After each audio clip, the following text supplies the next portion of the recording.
Well, DesignCon is always dealing with high-speed signals, right, and signal integrity, and that's always the primary issue that we face here. How do we go using 28 nanometer processes and get up to 128 or 100 gigabit per second speeds? FPGAs are getting faster and faster. We're dealing with higher integration, more integration, and I guess we're here to deal with the design issues that engineers are facing as they try and solve the signal integrity issues that they're going to come up against. So my biggest, I guess what I'm most excited about is what's happening in test. There's a lot happening in test in the last couple of years, and Agilent, Tektronix, LaCroix, Rohde & Schwarz and Ritsu, all the main players will be here this week, so it's going to be a pretty exciting week for test. So when you get more higher and higher speed and then get higher integration, you have power planes and signal planes getting closer and closer together, right? So you got issues such as cross-coupling, or crosstalk we call it, right?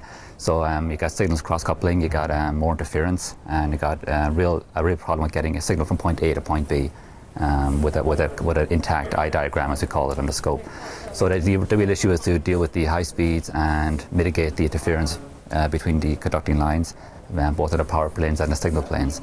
So when it comes to test, we're going to have a session actually in about 5 minutes dealing with signal integrity and jitter, noise in a signal line. Now Steve Ransom is going to be leading that panel and moderating that panel, and that's going to be including Tektronix. Chris Loberg will be on that panel. So those are the issues that we're facing. There's also teardowns at the conference this week.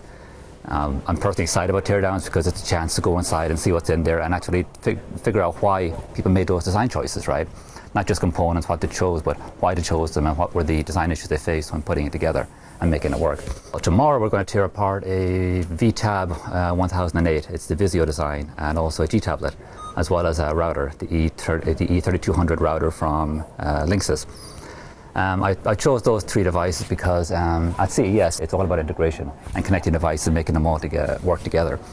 So the main goal with the teardown is to look inside the devices, see how they work, etc., but also then to have a panel discussion afterwards discussing wireless and things like 802.11ad being the integration of Wi-Fi plus ultra-wideband or WiGig all in one standard, right? So you can have cross-coupling between the standards, and you can have 60 gigahertz operation as well as Wi-Fi all within one standard. So the goal is to look at how you connect the devices, how they work, and then have fun smashing them hopefully afterwards. But there's more things going on. We have the Best in Test Awards, we've got Design Vision Awards going on, we've got the Test Engineer of the Year, where we give an award to the best test engineer as designated by our own team here on Test and Measurement World, and EDN as well had votes in that. So there's a lot going on here, so I'd say stay tuned for the next 3 or 4 days.